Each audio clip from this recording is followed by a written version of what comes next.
Hey, welcome back to All Things Equilateral. I didn't think we'd come to July, almost July, without me uploading a whole bunch of videos. I had all the stuff planned out, but then, life. So, I thought I'd jump on the bandwagon and join everybody in doing, what's it called? I was going to say midsummer. The mid-year book freakout tag, because, original content is a struggle. Anyway, I have read, and the other thing is, there's so many people. Katie from Monday Moms, Lisa from Lisa's Books and Smiles. You guys read so many books a year. I think Katie regularly tops around 200 books. I think one year she read 300. I am not that person. My life is so busy. I'm a slow reader. Though I'm not, but life. So I set this year's goal at 45. I have a feeling I'm going to hit somewhere between 50 and 55, which is sort of my sweet spot if I look at all my past Goodreads challenges. But I've read 29 books out of 45, my set goal. And that's pretty good. And I have to thank Chickalitathon for it. You guys, that was so much fun. I read a whole bunch of books there. So, okay, let's just jump right in. Mid-year book freak out. I feel like I'm definitely on pace, but let's freak out. So, another thing that I just don't like is bringing down all my books for this. So I'm just going to throw up the pictures because that's how I do things. The opposite of everyone. Best book you've read so far in 2018. I have two for this. I have a YA one, which is Not If I Save You First by Ally Carter. Love that story. It is a standalone. And for those of you who are tired of me talking about Ally Carter and how much I love her, this is a perfect way for you to just try out her writing. Best sequel you've read so far in 2018. Okay, this was not a sequel necessarily, but it is a companion novel, I think. It's considered, whatever. Becky Albertalli's Leah and the Offbeat. You guys, I've already talked about it. I'm going to post my review up here. There's a series review that I did of all three released Becky Albertalli books, and I love this book. I love this book almost as much as Simon, just like a little smidge below, and you can go find out why. New release you haven't read yet, but want to. Pretty much anything that's up on the shelves.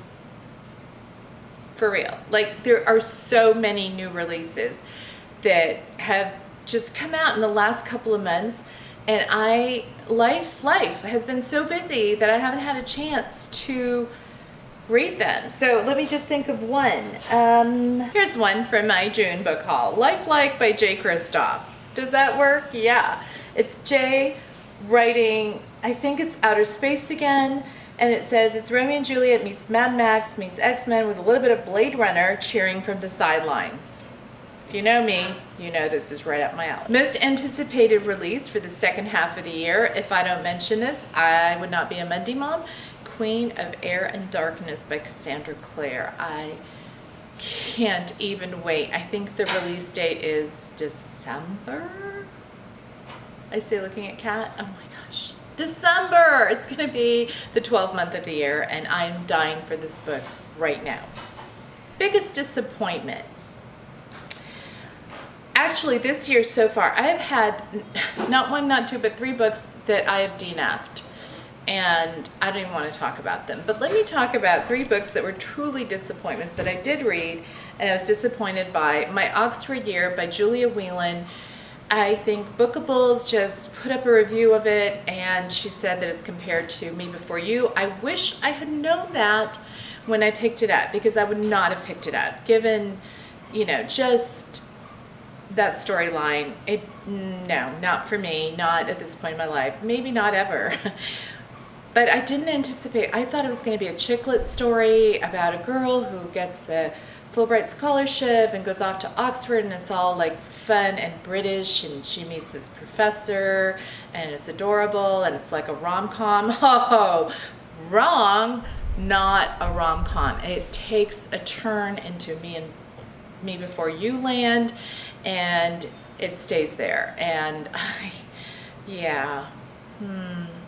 not for me. I wish it came with a warning, actually. Or maybe, I don't know, maybe it did, but as I recall, the synopsis did not have anything about that turn. If you don't have anything nice to say by Layla Sales, I'm about to write a review for Page Turners about this book, and I'm really struggling to write the review. I should have liked this book a lot more. It tackles the subject of what if you say something wrong on social media. In this case, it was Twitter, and it's just a foolish comment made by, in this case, a teenager, but it could have been made by an adult, that gets blown up hugely. And it was the wrong comment to begin with, but now it's taken on huge proportions. I didn't like the character, oh man, and the story was weird. It follows her for like almost a full year after she makes this mistake. I'm trying to think of how this could have been done in a better way for me to have at least liked the story, but I didn't like it, and I think it's my second Layla Sales book that I didn't like for the same kind of reasons. The character's unlikable, she is not even relatable, but certainly the predicament is. So I read this thing and just wasn't the book for me.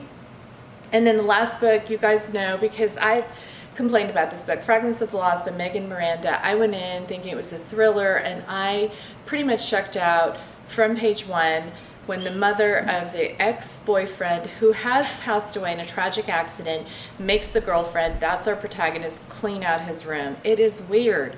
It is weird. I don't know of a mother that would do that, and she creepily watches this girl, and I know that mother is like not even a side character, but it bugged me and it pulled me out of the book and I was done.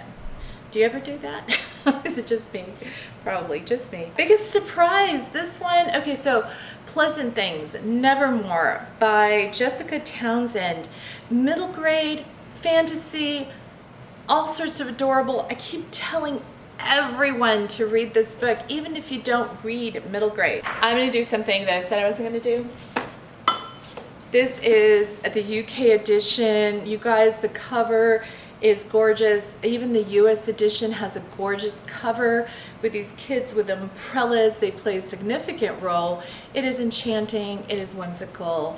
This book is just so adorable. So yeah, really looking forward to the next book in the series. Favorite new author? If you have watched any of my hauls or the weird haul where I stopped in the middle and gave a series review, you know the Wayward Children series by Shannon McGuire is definitely a surprise. I really enjoy Portal Fantasies. I really didn't think about it until I started reading this book. Everyone's like, oh, Portal Worlds, and I never even thought about it. But Narnia, Oz, those kind of worlds that I grew up reading as a child were definitely Portal Fantasies, and this series deals with the survivors of Portal Fantasies, and they're young adults, and the series is all kind of, it's just awesome, and it really has a dark fairy tale feel to it, definitely by the third book. I'm looking forward to the next installment for sure.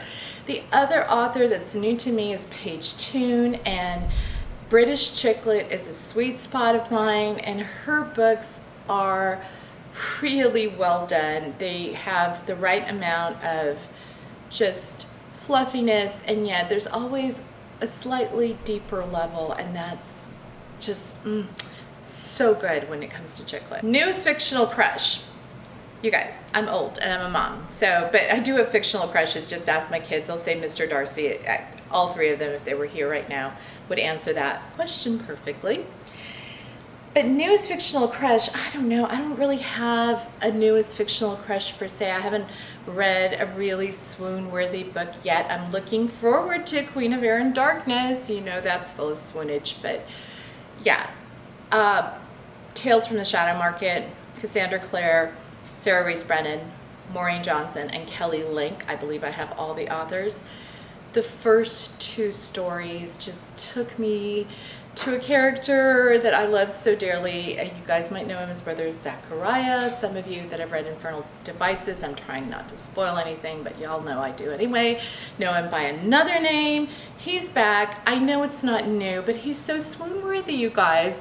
It's a predictable answer for me, just like Mr. Darcy is. So swoon-worthy is, it's a new installment of stories from Brother Zachariah. There you go.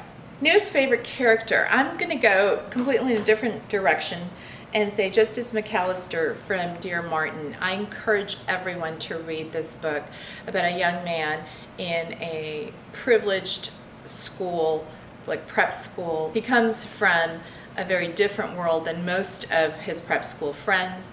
He's there on an athletic scholarship, and he writes these letters to Martin Luther King Jr. because of the injustices that he observes. And I'm making this much lighter and just kind of more generic, but you guys, you've got to read this. I adore Justice, and even his name is Justice with a Y. It's important for you to meet him. So please pick up this book. Go to your library, go to the bookstore, get it. Dear Martin. Books that made you cry. Tales of the Shadow Market. The first book, it plunged me back into, or maybe it was the second. I want to say book, I mean story, because they're a collection of stories. I can hardly wait for the bind-up to come out. It just made me cry because we've revisited some old characters and I love them so much. Books that made you happy. Pagetoon books. You guys, I think I've amassed about, I don't even know how many, but she writes both young adult and adult romance.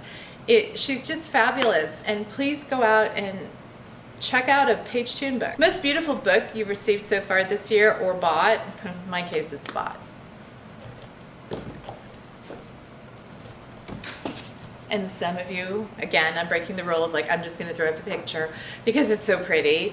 The Han, it's pretty even upside down and backwards. The Han Solo trilogy from Barnes and Noble, I mean. And then the end papers. And then the pages are silver. Love this. What books do you need to read by the end of the year? Every single book that I've hauled this year. How's that? But there's 3 that I thought of that kind of make sense to me. There are authors that I really love, and they have new books out this year, and I've not read them yet. The first one is Truly Devious by Maureen Johnson. The second book is Save the Date by Morgan Matson. And the last book is I Have Lost My Way by Gail Forman. And in particular, that last one, I cannot believe there's a Gail Forman book out, and it's on my shelf, and I haven't read it yet. Her books are just so easy and fast reads, and they're always so good. Anyway, have you freaked out mid-year? You know, if you've done this tag, let me know down below. Just link it or make a comment. Let me know what some of your books are that you're looking forward to in the second half of the year. Can you believe that June is just about over? I know I can. Again, thanks so much for watching. Give me a like, hit subscribe, and hit that bell icon because yes, you never know when I'm going to post, obviously. And just thanks, you know, guys, it's been a really cool year. We're coming up to the 2nd anniversary of my, you know, crazy little venture into BookTube. And I thank all of you guys for just sticking with me or just finding me or going, hey, who is this mom of 3 that loves to talk about books? I really, really appreciate it. See you next time. Cut.